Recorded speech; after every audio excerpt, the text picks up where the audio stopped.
Novel نیم طلب عشق، تحریر مریم غفار، ایپیسوڈ نمبر 14۔ افق بیٹا چلو گڑیا۔ آج افق کی چھٹیاں ختم ہوئی تھی اور سہراب صاحب کو اس کی پڑھائی نے ستایا تھا۔ جب بھی وہ صبح جلدی اٹھتے ہی تیار ہو گئے تھے اور اب پچھلے آدھے گھنٹے سے افق کے آنے کا انتظار کر رہے تھے، جو واپس ہاسٹل نہیں جانا چاہتی تھی۔ پاپا میں نہیں آ رہی۔ شاکنگ پنک کلر کی کیپری پر ہم رنگ شرٹ کے ساتھ بلو کلر کا اپر پہنے وہ سیڑھیوں پر کھڑی گریل پکڑ کر آدھی نیچے جھکتی بولی تھی، پر نیچے آنے کی غلطی نہیں کی تھی کیونکہ وہ جانتی تھی اگر وہ نیچے گئی تو سہراب صاحب اسے زبردستی ہاسٹل چھوڑ آئیں گے۔ گر جائیں گی گڑیا۔ افق کو گریل پر جھکے ہوئے دیکھ سہراب صاحب پریشان ہوئے تھے۔ پاپا مجھے نہیں جانا ہاسٹل، میں یہیں سے کالج چلی جایا کروں گی نا۔ سہراب صاحب کے کہنے پر وہ پیچھے ہوتی بچوں کی طرح بولی تھی، جس پر اس کے پیچھے کھڑی مشل مسکرائی تھی۔ پاپا پہلے بھابھی نہیں تھی اس لیے آپ نے مجھے ہاسٹل بھیجا تھا، پر اب تو گھر میں مشل بھابھی اور آپ کی زبان میں عورت ہے تو پھر میں ہاسٹل کیوں جاؤں؟ سہراب صاحب کو خاموشی سے بار بار اپنی ریسٹ واچ میں ٹائم دیکھتے ہوئے پا کر افق نے معصوم سی شکل بناتے ہوئے کہا تھا، جس پر سہراب صاحب کے پاس پیچھے کھڑے عاصم نے اسے تھمز اپ کا اشارہ کیا تھا، جو اس کے اس ڈرامے میں اس کے ساتھ تھا۔ بیٹا 2 سال کا ایگریمنٹ کیا تھا ہم نے ان کے ساتھ، افق کی باتوں سے متفق ہوتے سہراب صاحب نے نرم لہجے میں کہا تھا۔ مسئلہ کیا ہے ہاسٹل میں؟ وہاں آپ کو کتنا پیارا کمرہ دیا ہوا ہے گڑیا۔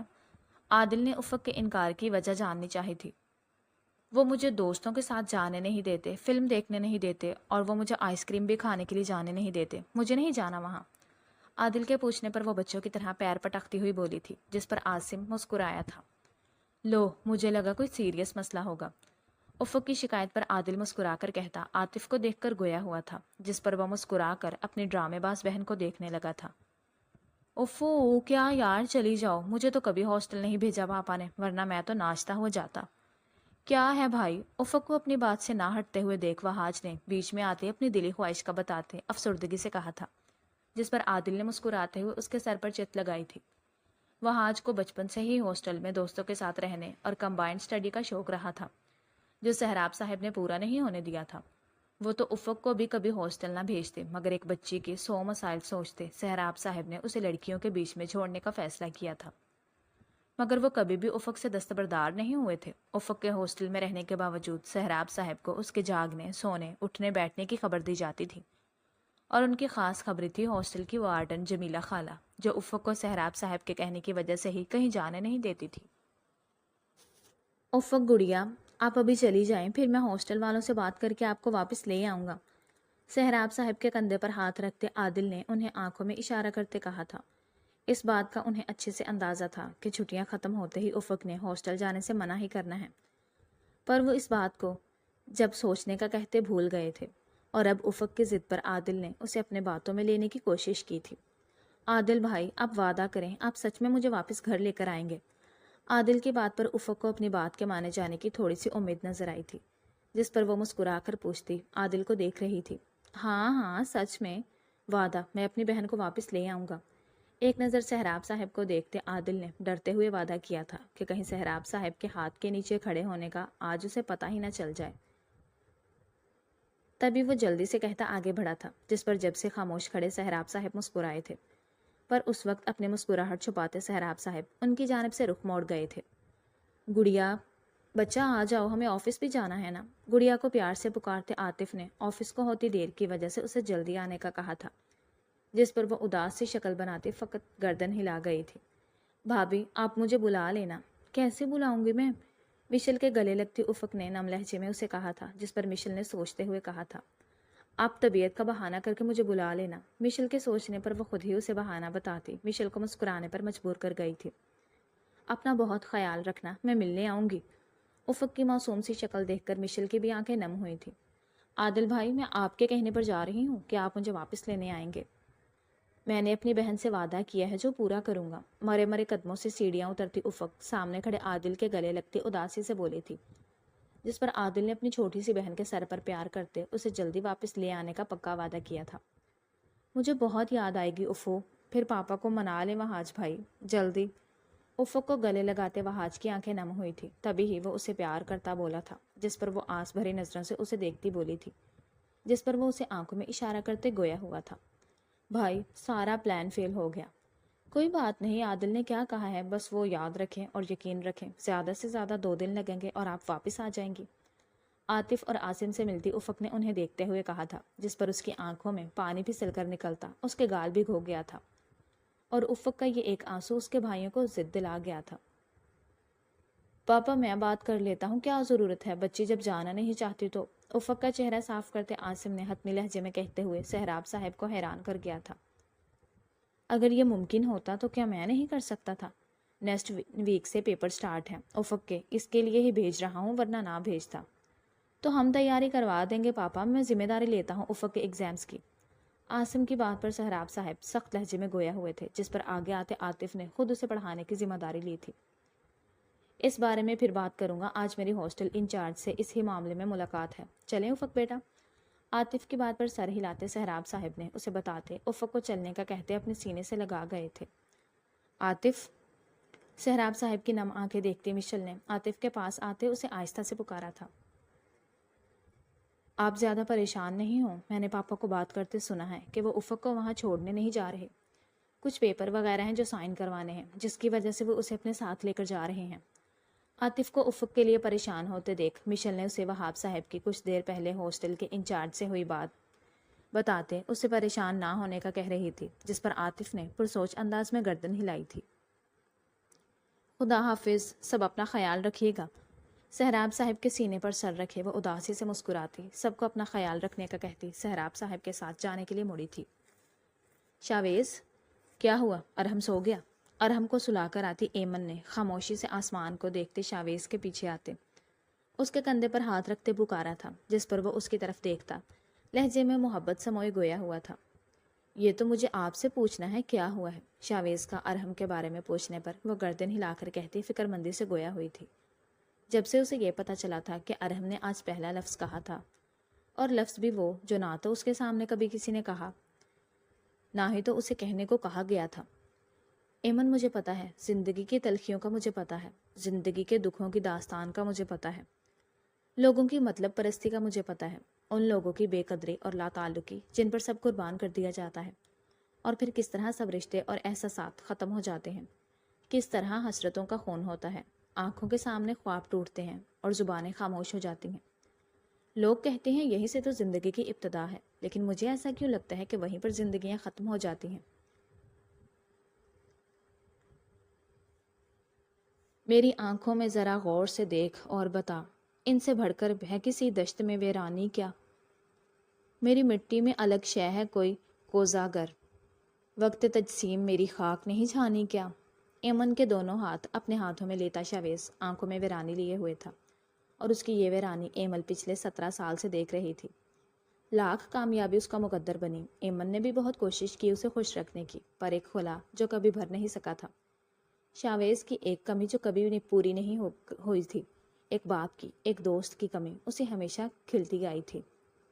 میں تھک گیا ہوں اس زندگی سے، ان لوگوں سے، ان بے جان رشتوں سے جنہوں نے مجھے وہاں آزمایا جہاں مجھے ان کی سب سے زیادہ ضرورت تھی۔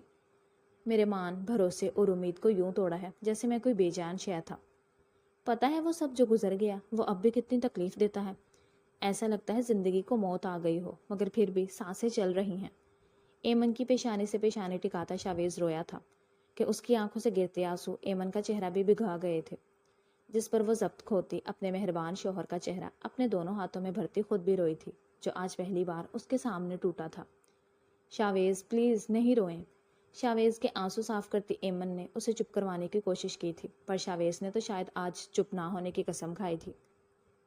میں یہ سمجھا تھا کہ انہیں چھوڑ دوں گا تو شاید یہ وقت رک جائے گا، میں ایک قدم بھی چل نہیں پاؤں گا، لیکن میں غلط تھا، ایسا تو کچھ بھی نہیں ہوا، وہ نہیں تھے، وقت چلتا رہا، میں بھی چلتا رہا ہوں، پر ایک کسک میرے اندر ہی رہ گئی ہے، ایک خاموشی ہے جو مجھ میں چھا گئی ہے، لیکن ایک بوجھ ہے جو ہٹ نہیں رہا میرے سینے سے، میں بے چین ہوں، مجھے سکون نہیں، شاید میں نے اپنے باپ کا دل دکھایا، یہ اس کی سزا ہے ایمن، لیکن یہ اچھا بھی ہے اور برا بھی۔ پہلے میں ڈرتا تھا کہ میں نے کھو دیا سب کچھ، پر میں نے تمہیں پایا، پھر اپنے بیٹے کو، آج میں تمہیں اور ارحم کو کھو نہ دوں یہ ڈر لگ رہا ہے مجھے، میری کئی غلطیاں کہیں ہمارے رشتے کو نقصان نہ پہنچا دے، میں نے اپنے باپ اور بھائی کو چھوڑ کر تو جیسے کیسے رہ لیا، پر اب میں تمہارے اور ارحم کے بغیر تو شاید مر ہی جاؤں گا۔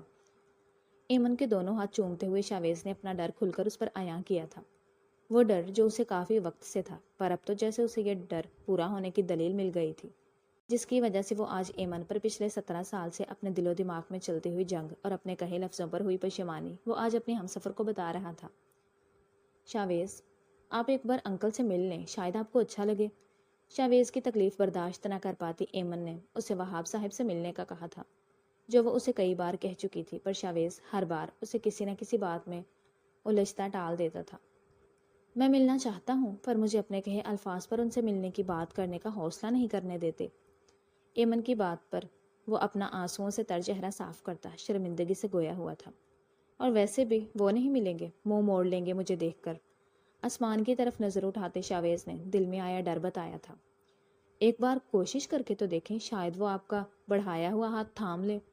ایمن نے اسے ایک بار کوشش کرنے پر اصرار کیا تھا، جس پر شاویز نے اپنی سرخ آنکھوں سے اسے دیکھتے فقط گردن ہلائی تھی۔ چلو اندر چلو، موسم کافی ٹھنڈا ہے، بیمار ہو جاؤ گے۔ ایک لمبا سانس بھرتا شاویز ایمن کے کندھے پر ہاتھ رکھتا اسے اپنے قریب کرتا گویا ہوا تھا، جس پر وہ نم آنکھوں سے مسکرائی تھی۔